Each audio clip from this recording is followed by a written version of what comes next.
नमस्कार बच्चों। आर्ट्स हिंदी कक्षा के माध्यम से आज हम आरोह भाग 2 में संकलित पतंग कविता की सप्रसंग व्याख्या समझने का प्रयास करेंगे। यह कविता कवि आलोक धनवा द्वारा रचित है और उनके एकमात्र संग्रह से संकलित है। यह एक लंबी कविता है और इस कविता का एक अंश यहाँ 12वीं कक्षा में लिया गया है। इस कविता में पतंग के माध्यम से बच्चों की इच्छाओं और खुशियों का मनोहारी चित्रण किया गया है। यहाँ बिंब योजना इतनी सटीक है कि पाठक के सामने दौड़ते भागते बच्चों का समूह साकार हो उठता है। इसमें बच्चों की विभिन्न क्रियाओं और प्रकृति के ऋतु परिवर्तन का सुंदर समायोजन हुआ है। पतंग बाल मनोविज्ञान को स्पष्ट करने वाला एक बिंब है। पतंग का मानवीकरण करते हुए यहाँ पर बालमन के सपनों को साकार होते हुए बताया गया है। पतंग की प्रत्येक विशेषता उसका रंगीन होना, हल्की होना, नाजुक होने पर भी उड़ान भरना सपनों के साथ सटीक सामंजस्य रखता है और पाठक तुरंत बिंब को समझ जाता है। पतंग यहाँ मनोरंजन का साधन मात्र न होकर किशोर मन की ऊंचाइयों का प्रतीक है।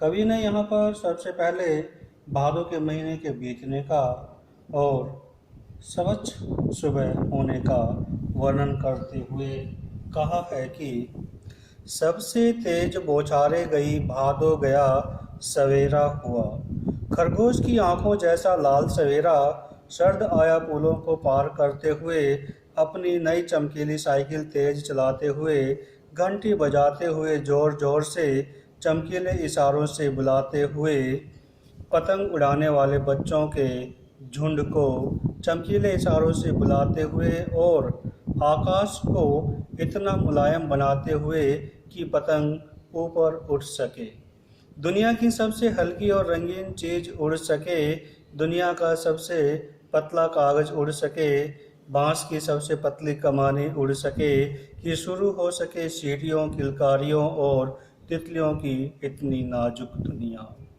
पहले हम यहीं तक देखते हैं एक बार। कवि कहता है सबसे तेज बौछारे गई। बौछारे बारिश की बूंदें बीत चुकी हैं।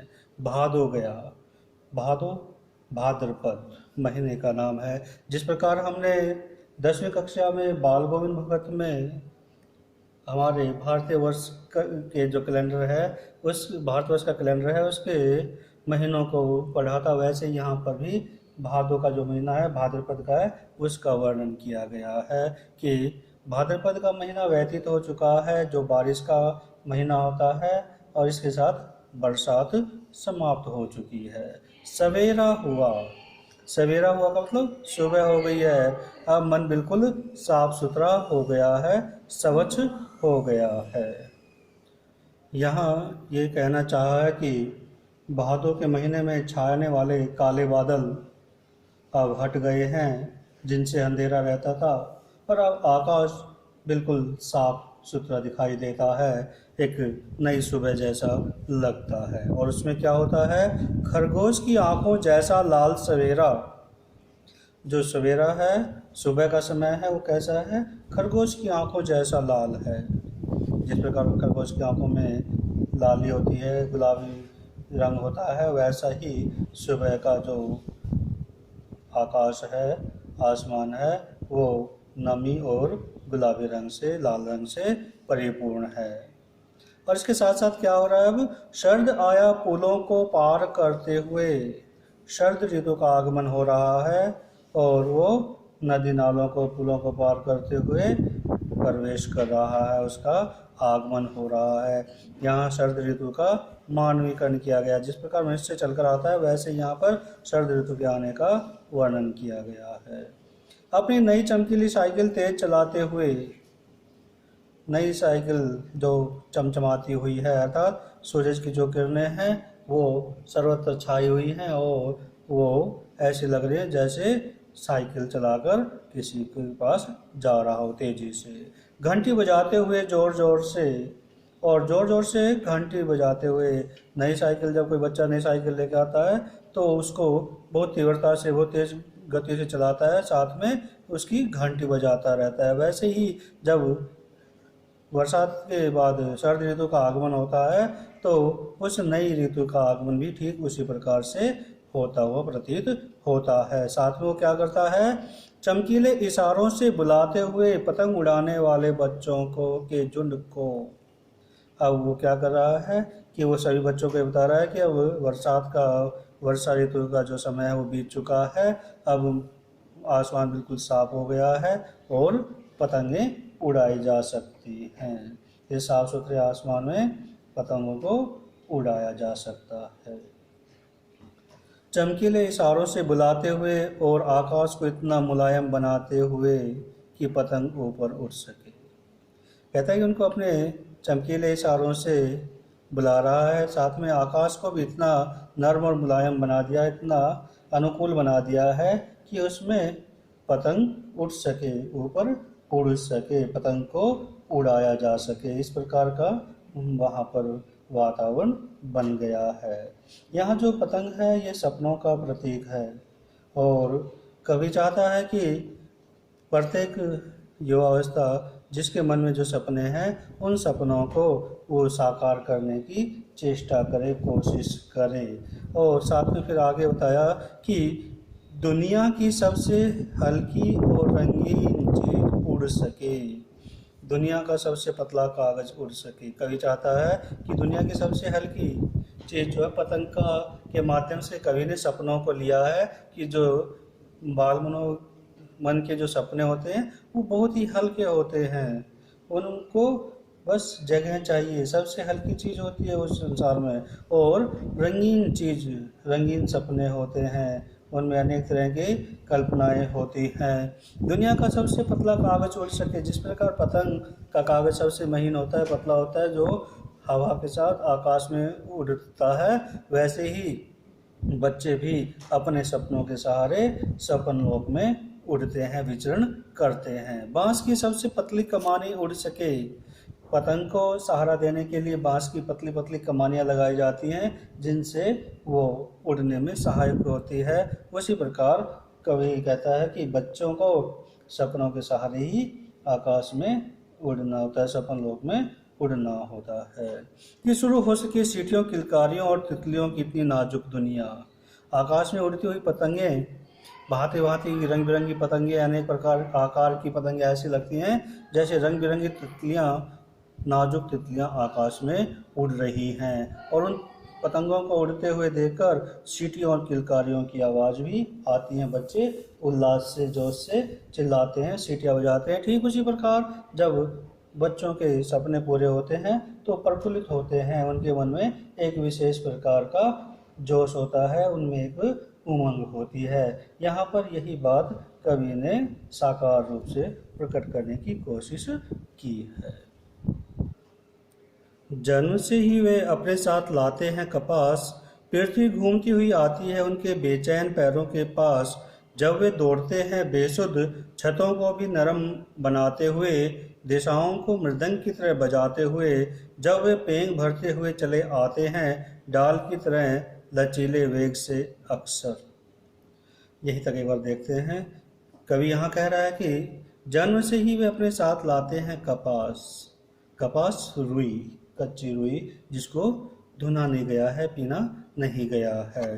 तो जिस प्रकार रुई होती है, कपास होती है, ठीक वैसे ही बच्चे जन्म से पैदा होते हैं तभी से अपने सपनों को साथ लेकर चलते हैं, उनके सपने हमेशा उनके साथ होते हैं।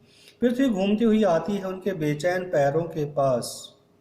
वे पृथ्वी पर अपने पैर नहीं रखते हैं, बल्कि पृथ्वी बेचैन होकर, व्याकुल होकर उनके पैरों के नीचे आती है। अर्थात वो इतनी तीव्रता में होते हैं, इतनी तत्परता में होते हैं कि उन्हें इस बात का कोई भी ध्यान नहीं रहता है, और ऐसा लगता है जैसे स्वयं पृथ्वी ही बेचैन होकर उनके पैरों के नीचे से गुजर रही हो। जब वे दौड़ते हैं बेसुध, बेसुध का मतलब ऐसा ऐसी धुन जिसमें उनको ये पता नहीं कि वो क्या कर रहे हैं। बेहोश होना या कहना कि अपनी सुध न रखना, अपनी ही धुन में चलते रहना। वे जब अपनी धुन में ही दौड़ते रहते हैं तो क्या होता है, छतों को भी नरम बनाते हुए वे छतों को, जो कठोर छत हैं उनको भी नरम बना देते हैं। वो छतें उनके अनुकूल होती हैं, उनको उन छतों की कठोरता अनुभव नहीं होती है। दिशाओं को मृदंग की तरह बजाते हुए, दिशाओं को जो उनकी जो पदताल होती है, जो पैरों की आवाज़ होती है, वो चारों दिशाओं को, दसों दिशाओं को सभी और एक मृदंग की थाप जैसी आवाज़ निकालती है। मृदंग होता है ढोलक जैसा एक वाद्य यंत्र जो एक तरफ से संकरा और दूसरी तरफ से थोड़ा चौड़ा होता है। जब उस पर ताप लगती है तो वैसे ही थाप की आवाज़ बच्चों के पैरों से निकलती है। जब वे पेंग भरते हुए चले आते हैं, पेंग भरते हुए का मतलब कि झूलते हुए, जैसे झूले पर झूला दिया जाता है, पीछे से धक्का लगा के आगे बढ़ाया जाता है, ठीक वैसे ही जब वे पेंग भरते हुए चले आते हैं, डाल की तरह लचीले वेग से, अक्सर डाली को यदि हम खींचकर छोड़ें तो वो पीछे से एकदम से आगे चली जाती है, उसकी जो लचक होती है उसको तीव्रता से आगे की ओर ले जाती है। ठीक उसी प्रकार बच्चे भी अपने लचीलेपन के कारण एक जगह से दूसरी जगह पर उड़ते चले जाते हैं, दौड़ते चले जाते हैं। वो उन स्थितियों के अनुकूल अपने को ढाल लेते हैं या उन परिस्थितियों को अपने अनुरूप बना लेते हैं। छतों के खतरनाक किनारों तक उस समय गिरने से बचाता है उन्हें सिर्फ उनके ही रोमांचित शरीर का संगीत। पतंगों की धड़कती ऊंचाई उन्हें थाम लेती है महज एक धागे के सहारे। पतंगों के साथ साथ वे भी उड़ रहे हैं अपने रंध्रों के सहारे। कवि कहता है कि जब वे लचीली डाल की तरह वे भरते हुए, झूलते हुए तीव्रता से आगे आते हैं तो छतों के खतरनाक किनारों तक प्राय वो पहुंच जाते हैं। ऐसे मुंडेर पर पहुंच जाते हैं जहां उनके गिरने का भय बन जाता है। उस समय गिरने से बचाता है उन्हें सिर्फ उनके ही रोमांचित शरीर का संगीत। उस समय उनके शरीर में जो रोमांच भरा होता है, वही रोमांच उन्हें उन छतों के खतरनाक किनारों से गिरने से बचाता है और उनकी जो सपनों की डोर है वो उसको थाम लेती है, उसको नीचे नहीं गिरने देती है। पतंगों की धड़कती ऊंचाइयां उन्हें थाम लेती है महज एक धागे के सहारे। जिस प्रकार टूटी हुई पतंग को उसके धागे के सहारे पकड़ लिया जाता है, उसकी ऊंचाई को वहीं पर रोक लिया जाता है और आगे नहीं बढ़ने दिया जाता है, वैसे ही जो बच्चे हैं वो अपने पतंग रूपी जो सपने हैं उन सपनों की डोर को पकड़कर ही अपने आप को संभालते हैं, अपने आप को एक जगह पर बचाते हैं। और कहते हैं कि पतंगों के साथ वे भी उड़ रहे हैं अपने रंध्रों के सहारे। जिस प्रकार पतंग में रंध्र छिद्र करके डोर बांधी जाती है और उस डोर के सहारे पतंग को उड़ाया जाता है, ठीक वैसे ही बच्चे भी अपने सपनों के लिए उड़ान भरते हैं, प्रयास करते हैं। अगर वे कभी गिरते हैं छतों के खतरनाक किनारों से और बच जाते हैं तब तो और भी निडर होकर सुनहले सूरज के सामने आते हैं। पृथ्वी और भी तेज घूमती हुई आती है उनके बेचैन पैरों के पास। कवि आलोक धनवा कहते हैं कि जब वो पतंग उड़ाते हुए छतों के खतरनाक किनारों तक पहुंचते हैं, मुंडेरों तक पहुंचते हैं और उन मुंडेरों से वो गिरते हैं, गिर जाते हैं, तो क्या होता है, गिरने के बाद यदि वो बच जाते हैं तो वो और भी ज़्यादा लीडर हो जाते हैं, उनका भय खुल जाता है। कवि कहता है कि जिस प्रकार किसी का सपना टूटता है और सपने टूटने पर भी वो सपने से का जो टूटना है उससे बच जाता है, तो और भी ज़्यादा भय से मुक्त हो जाता है और सुनहरे सूरज के सामने आता है और निडर होकर वो सुनहरे सूरज के सामने आता है, अतः फिर उसी प्रकार के सपनों को देखने की कोशिश करने लगता है। पृथ्वी और भी तेज घूमती हुई आती है उसके बेचैन पैरों के पास और जब वो ऐसा करता है तो पृथ्वी घूमती हुई उसके पैरों के नीचे से और तेजी से गुजरती है। ठीक उसी प्रकार जैसे पतंग को ढील देने पर वो थोड़ी सी झुकती है, लेकिन जैसे ही उसको खींचा जाता है वो ऊपर ही ऊपर चली जाती है, वैसे ही बच्चे अपने मकसद में, अपने सपने में कामयाब होने का प्रयास करते हैं। यहाँ कवि ने बच्चों का निडर होकर सपने साकार करना, पेंग भरकर ऊपर आना, उनकी इस मनस्थिति का परिचय किया है कि हम खतरे से खेलकर, भय मुक्त होकर युवा पीढ़ी में अपने सपनों को साकार करने की क्षमता जगाएं। उन्हें उन्मुक्त दौड़कर आगे बढ़ते देख बड़े जो होते हैं वो भी बहुत कुछ सीख सकते हैं। उनमें एक निडर रहने की जो गुण है वो आ जाता है। बच्चों, ये थे हमारे पतंग कविता की सप्रसंगी व्याख्या। अगली वीडियो में हम इस कविता के अभ्यास संबंधी प्रश्न उत्तर करेंगे, साथ में अन्य कविताओं के भी सप्रसंगी व्याख्या समझने का प्रयास करेंगे। धन्यवाद।